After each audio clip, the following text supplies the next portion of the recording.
오신 여러분들을 주님의로 환영합니다. 저희는 사순절기를 보내고 있습니다.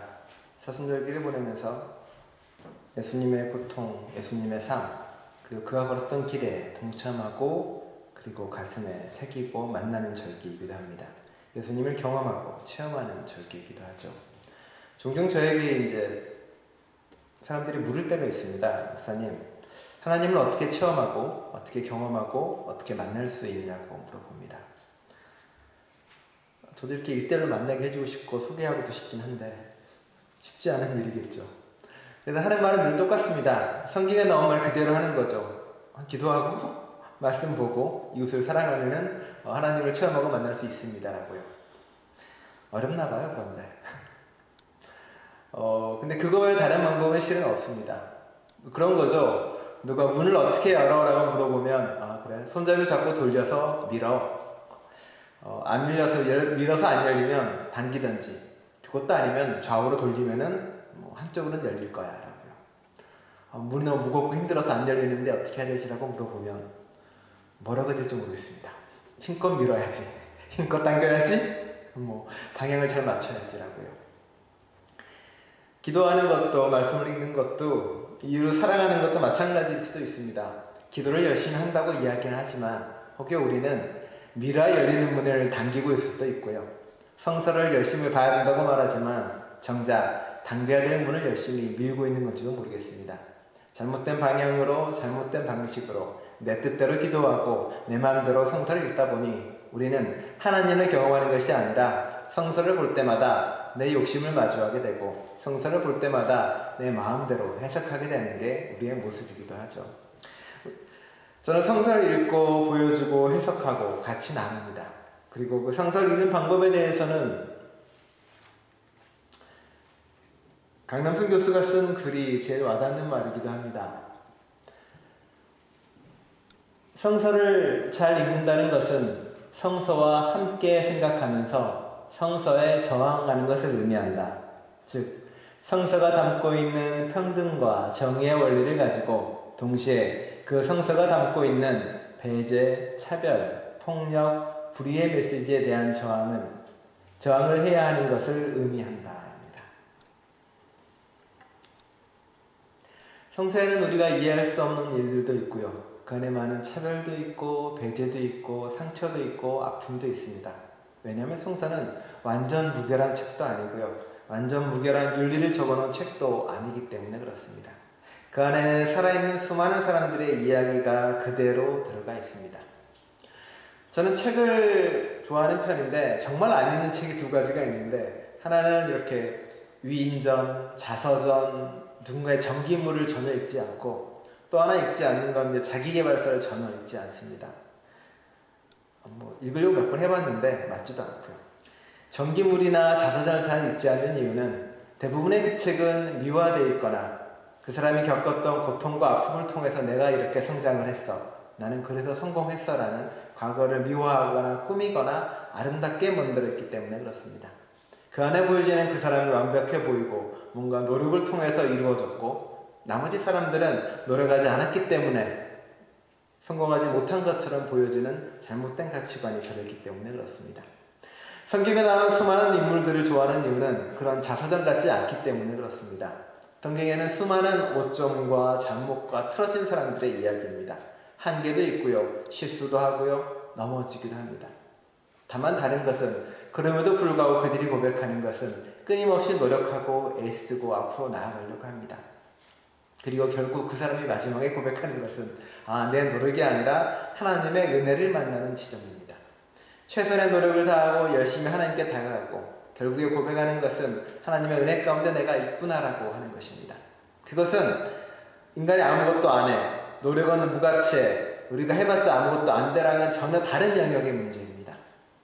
정말 내 생명을 다 바쳐서 사랑을 하고 난 뒤에 할 수 있는 고백이 은혜의 고백이라고 말하는 겁니다. 그리고 아무것도 이루지 못한 사람들의 이야기고요. 예수님 봅시다. 예수님은 열심히 삶을 살아갔고 십자가에 못 박혀 돌아가셨습니다. 3년의 짧은 살 동안 세상의 관점으로 볼 때 예수님이 이룬 것은 무엇이 있을까요? 로마 식민지였던 이스라엘을 해방시킨 것도 아니고 이렇다 할 독립선언사를 만들어서 모아서 한 것도 아닙니다. 나병 환자들을 모아서 제도와 시스템을 개선한 것도 없고요. 그럴싸한 단체를 만든 것도 없습니다. 예수님이 고친 사람이어야 얼마나 될까요?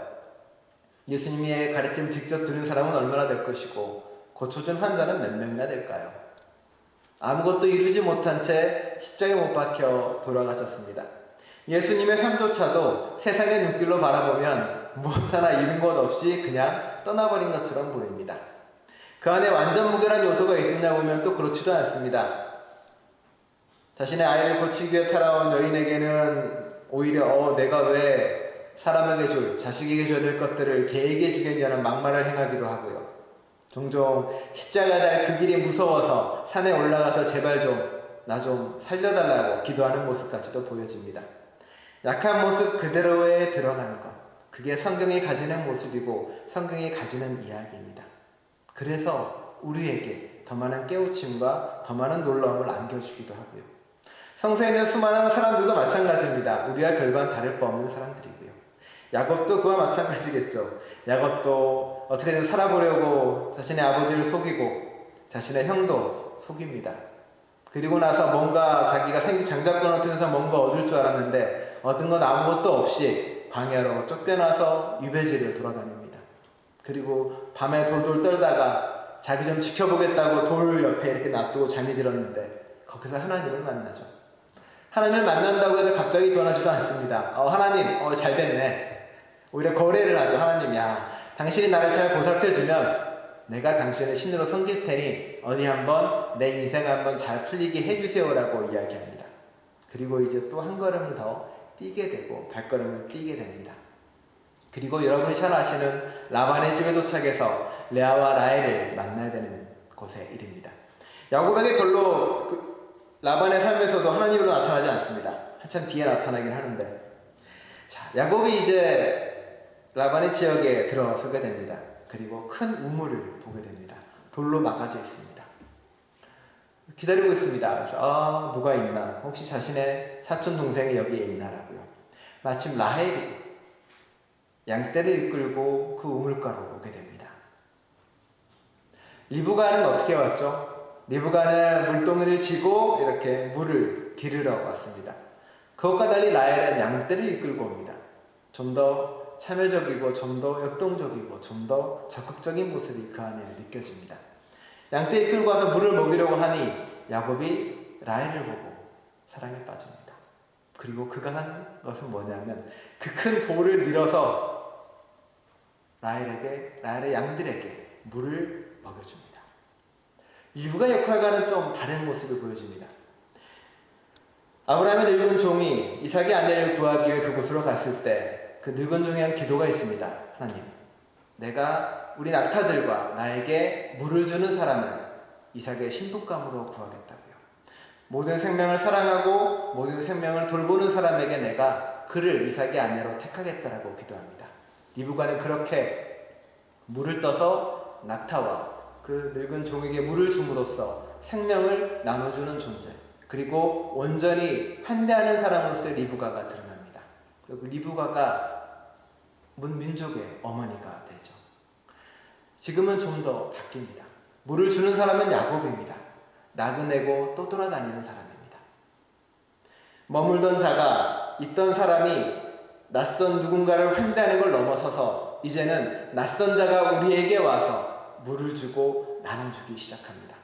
주인과 객이 바뀌는 것이고 나그네가 우리를 환대하는 존재가 되고 나그네가 우리에게 물을 주는 존재가 되고 또 돌아다니는 사람이 우리에게 구원을 주는 존재가 되는 겁니다. 예수님이 이곳에 오셔서 삭개오에게 다가가서 내가 너희 집에 머무르겠다고 한 뒤에 나그네가 주인이 되어서 모든 사람에게 환대를 베풀고 그 집 주인에게 삭개오에게 구원을 베풀었고 예수님의 이방 수로보니게 여인에게 가서 물을 달라고 하면서 하는 말이 내가 너에게 영원히 마르지 않는 물을 주겠다고 했습니다. 나그네가 와서 구원을 주는 것이고 떠도는 사람이 와서 구원을 줍니다. 야곱은 자기도 모르게 복을 주는 존재가 되기 시작합니다. 라헬의 양떼에게 물을 먹이는 돌을 밀어낸 것처럼 이것은 아마도 그 이후에 펼쳐질 새로운 이야기에서 야곱이 담당할 일입니다. 리브가가 생명을 주고 이삭에게 생명을 주는 역할을 했던 것처럼 야곱은 어쩌면 라헬과 레아에게 또 다른 생명의 물을, 또 다른 앞길을 가져둘 존재처럼 보여집니다. 라헬의 앞길을 막는 돌, 그리고 라헬의 양떼의 물을 먹는 돌, 레아의 앞길을 막는 돌을 야곱이 치울 것처럼 이 이야기가 그렇게 시작이 됩니다. 그리고 한 걸음 더 나아가서 레아와 라헬에게 새로운 구원의 길이, 새로운 앞의 길이 펼쳐지게 됩니다. 그것은 야곱을 통해서 이루어집니다. 야곱은 아무것도 없는 존재입니다. 이제는 빈털터리고 가진 것도 없이 그주로 이 땅에 온 거죠. 가진 것도 없이 왔으니 이제 와서 라헬과 맺어지기 위해 결혼을 하고 그와 함께 살겠다라고 이야기합니다. 하지만 우리가 아는 것처럼 라헬이 아닌 레아와 먼저 결혼하게 되고 또다시 라헬과 결혼한 일이 벌어집니다. 그리고 그 뒤에는 마치 레아와 라헬 간에 끊임없는 갈등이 벌어지는 것처럼 보여지기도 하고요. 정말 그럴까요? 일부 다처제의 어떤 많은 드라마들을 보면 어떻습니까? 일부 다처제 이렇게 텍스트를 보면은 드라마든 영화든 보든 간에 나오는 건 대충 빤하죠. 여자들 간의 어떤 질투와 가해, 복수. 남자 한 명을 차지하기 위해서 서로가 이렇게 아들을 낳고 집안의 대를 잇기 위해 싸우는 어떤 잔혹한 처벌과 복수의 극들이 쫙 펼쳐지는 게 보통 여성 텍스트, 일부 다처제의 이야기이기도 합니다. 사라와 하갈의 이야기도 마치 그런 것처럼 보여지고요. 하지만 사라와 하갈의 이야기는 계급과 문제까지 섞여서 좀 더 복잡한 이야기입니다. 그리고 하나님은 어느 하나 버리지 않고 그들과 더불어 살아가는 겁니다. 그럼에도 불구하고 사라와 하갈은 그 갈등의 벽을 넘지 못하고 깨어지고 부서집니다. 성경은 이제 그것을 넘어서려고 합니다. 그걸로 한 발짝 더 나아가서 좀 다른 이야기를 우리에게 해주고 싶어 합니다. 그게 바로 레아와 라헬의 이야기입니다. 많은 그림들은 레아와 라헬을 그릴 때 아름다운 모습을 그립니다. 둘이 싸우거나 다투는 모습들이 아니라 손을 잡고 있다거나 오늘 주보의 표지처럼 서로가 서로를 위로하며 더불어 살아가는 모습을 그리기도 합니다. 라헬은 질투의 화신이고 레아는 사랑을 못 받지만 아들을 통해서 어떻게든 남편의 사랑을 얻으려고 하고 현모양처였고 그런 말을 이야기하는 게 아니라 둘 간의 자매와 둘 간의 공동체성을 이야기하고 있습니다. 예전에 한 이야기가 있지만 붉은 텐트라는 레드 텐트라는 드라마가 있습니다. 원래는 소설이 원작이고요. 넷플릭스에 가시면 2편 나와 있고 보실 수가 있습니다. 이 이야기는 야곱의 딸 디나가 중심으로 된 이야기입니다. 그리고 디나의 관점에서 자신들의 어머니의 이야기 그리고 자신의 이야기를 하나하나 풀어나갑니다. 이 이야기의 시작은 제목 그대로 붉은 천막에서 시작을 합니다. 이렇게 적습니다. 누군가 내게 물어본다면 난 다른 이야기를 해줄 것이다. 붉은 천막과 나를 길러준 여자들로부터 시작된 이야기. 나는 야곱의 내 아내의 딸이기도 했다. 그리고 이 성스러운 곳, 여성들이 월경을 치르러 들어가던 곳에서 내 어머니들의 비밀과 지혜, 사랑을 알게 되었다. 라고 시작을 합니다. 성서에서는 생리를 하는 여성을 그리고 출산한 직후의 여성들을 천막을 따로 둡니다. 그곳은 이제 남자들이 들어갈 수 없는 곳이고 여성들만의 공간이 이루어집니다. 그리고 레드 텐트는 그곳에서 벌어지는 이야기들입니다. 일부 다처제의 세상 속에서 여성들만의 공간 속에서 벌어지는 지혜와 그들의 신앙과 그들의 믿음이 전승되는 공간입니다. 이 텐트에서는 여성들의 남자 한 명을 위해 서로 경쟁하지도 않습니다. 싸우거나 부딪히지 않습니다. 남성의 사랑을 차지하기 위해서 서로 간에 전쟁과 질투도 벌어지지 않습니다. 그들은 서로 연대하고 함께하는 자매를 따릅니다. 그리고 그들은 그들 나름대로의 공동체를 만들어가며 자신들의 신앙과 자신들의 가르침과 자신들의 깨달음을 하나하나 이어나갑니다. 리브가가 그랬던 것처럼 자신의 자식들에게, 자손들에게 믿음과 가르침을 전해가는 공간이었고 그리고 그들은 자부심이 있었습니다. 우리가 생명을 잉태하는 존재라고요. 이 뒤로 한참 이어지는 성서에서도 레아와 라헬을 어머니로 모시는 부족으로 나눠집니다.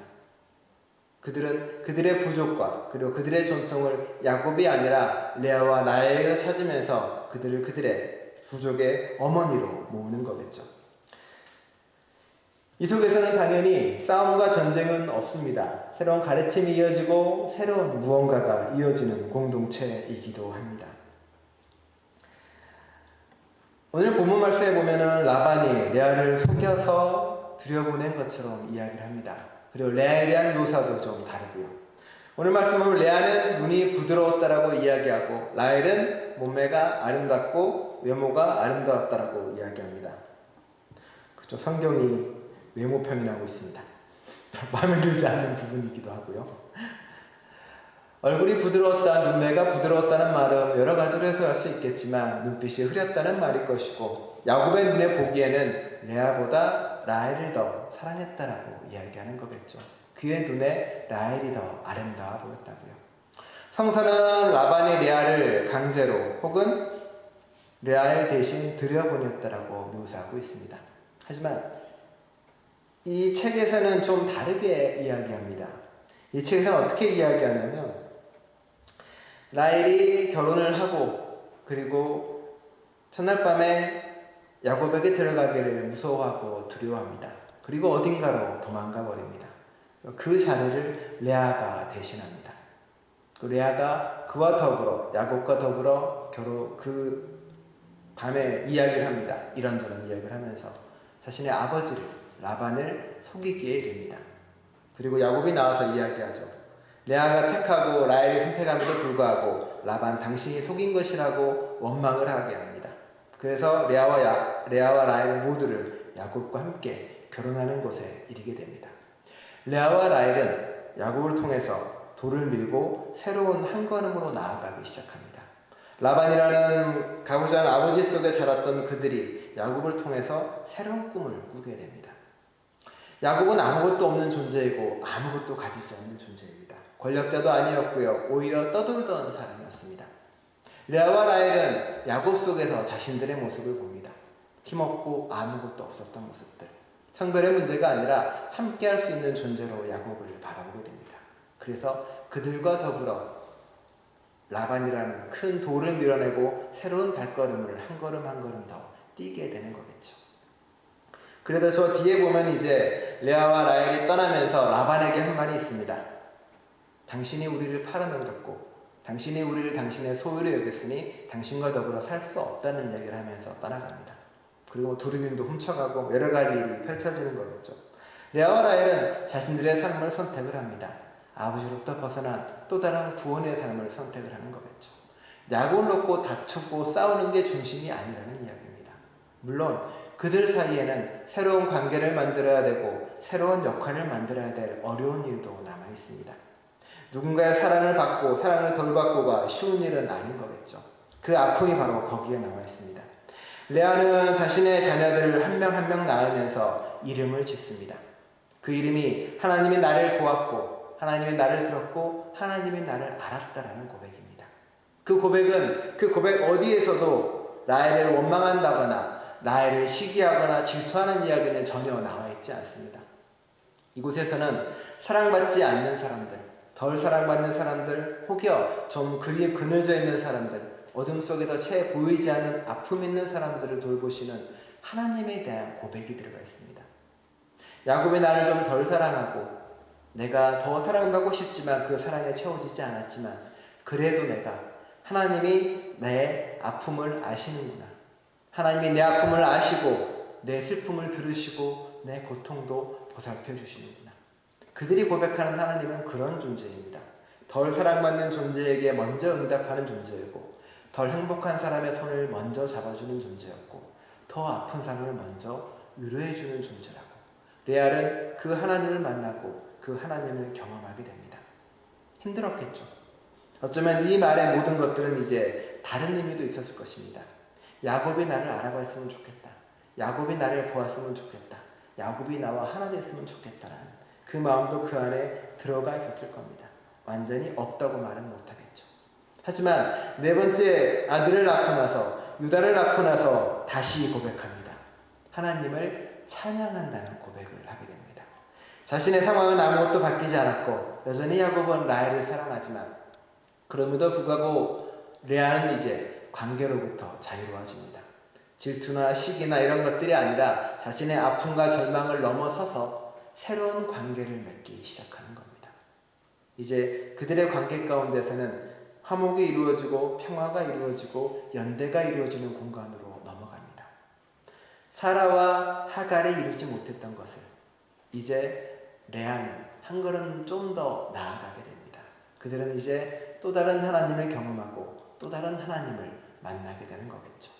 그게 레아를 통해서 우리에게 보여주는 이야기입니다. 레아의 아들들의 이야기도 재밌는데, 레아가 이제 쭉 아이를 낳는데 야곱이 디나에게 이런 얘기를 합니다. 디나에게는 야곱을 라반과 같은 존재였습니다. 야곱이 뭐라고 외치냐면은 내가 너의 왕이다라는 외침을 합니다. 그렇더라면 가부장 속에서 여전히 야곱은 또 가부장으로 군림하고 왕으로 군림합니다. 그곳에서 또 다른 세상이 펼쳐지기도 하고요. 그리고 그 가부장 문화에서 야곱이 저주한 사람들이 있는데, 야곱이 자신의 아들 중에 축복을 주지 않은 둘이 있습니다. 바로 시므온과 레위에게는 축복을 안 해줍니다. 너희는 난폭해서 그 노여움이 혹독하고 어디 가나 환영받지 못할 거라고 야곱이 막 뭐라고 합니다. 그런데 시므온과 레위는 오늘에 들었던 말씀처럼 하나님이 레아를 살펴보고 주신 자녀들입니다. 그들을 통해서 놀라운 일이 벌어집니다. 야곱의 축복과는 아무런 관계없이 레위는 그 족속 가운데 모세와 아론을 통한 말 그대로 출애굽과 그리고 그 뒤로 하나님의 맥을 잇는 제사장 가문이 만들어지고요. 시므온을 통해서는 이스라엘의 첫 번째 왕이자 외부에 대항하고 싸웠던 사울이 첫 번째로 등장을 하게 됩니다.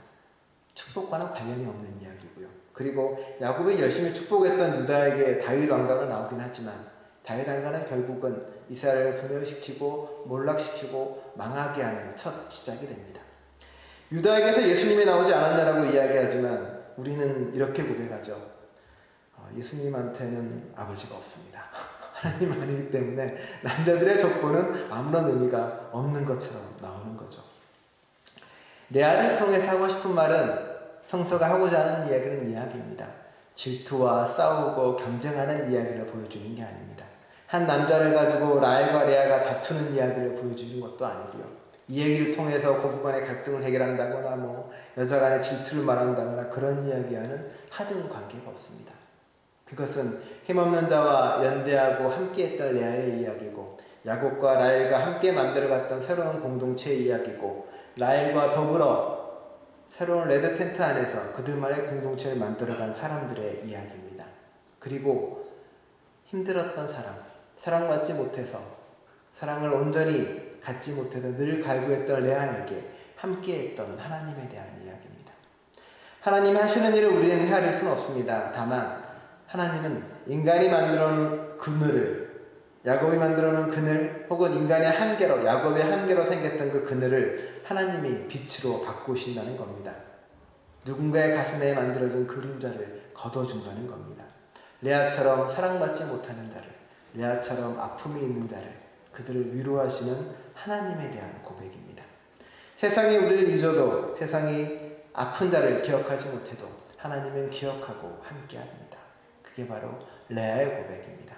레아는 순종적인 여인도 아니었고, 레아는 그렇게 어리석은 여인도 아니었고, 레아는 그렇게 라반의 이끌림에 강제로 무언가를 한 사람도 아닙니다.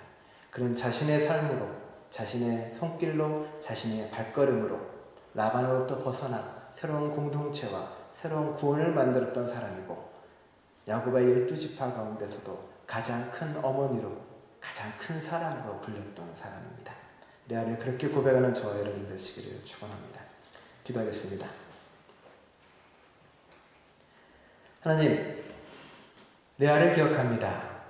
성서에는 한 구절로 이야기합니다. 야곱은 레아보다 라헬을 더 사랑하였다고요.